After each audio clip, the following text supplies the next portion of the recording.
യോഹന്നാൻ 6:48 ഞാൻ ജീവന്റെ അപ്പമാണ്. സ്വർഗത്തിൽ നിന്നിറങ്ങിയ ജീവനുള്ള അപ്പം ഞാനാണ്.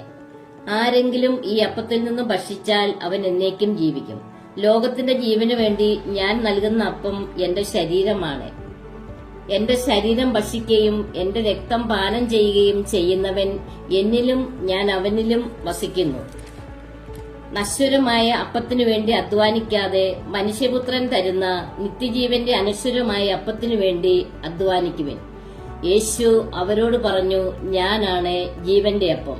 എന്റെ അടുത്ത് വരുന്നവന് ഒരിക്കലും വിശക്കുകയില്ല, എന്നിൽ വിശ്വസിക്കുന്നവന് ദാഹിക്കുകയുമില്ല. യേശു അപ്പം വർദ്ധിപ്പിക്കുന്നു. ആ ദിവസങ്ങളിൽ വീണ്ടും ഒരു വലിയ ജനാവലി ഒന്നിച്ചുകൂടി. അവർക്ക് ഭക്ഷിക്കുവാൻ ഒന്നും ഉണ്ടായിരുന്നില്ല. അവൻ ശിഷ്യന്മാരോട് പറഞ്ഞു, ഈ ജനക്കൂട്ടത്തോട് എനിക്ക് അനുകമ്പ തോന്നുന്നു. 3 ദിവസമായിട്ട് ഇവരെന്നോട് കൂടെയാണ്. അവർക്ക് ഭക്ഷിക്കുവാൻ ഒന്നുമില്ല.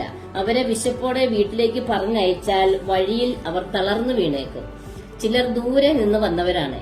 ശിഷ്യന്മാർ അവനോട് ചോദിച്ചു, ഈ വിജന സ്ഥലത്ത് നമ്മൾ ഇവർക്കെല്ലാം എവിടെ നിന്നാണ് അപ്പം കൊടുക്കുന്നത്? അവൻ ചോദിച്ചു, നിങ്ങളുടെ പക്കൽ എത്ര അപ്പമുണ്ട്?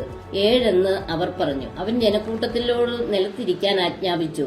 പിന്നീട് അവൻ ആ അപ്പം എടുത്ത് കൃതജ്ഞതാ സ്തോത്രം ചെയ്ത് മുറിച്ച് ജനങ്ങൾക്ക് വിളമ്പാൻ ശിഷ്യന്മാരെ ഏൽപ്പിച്ചു. അവർ അത് ജനങ്ങൾക്ക് വിളമ്പി.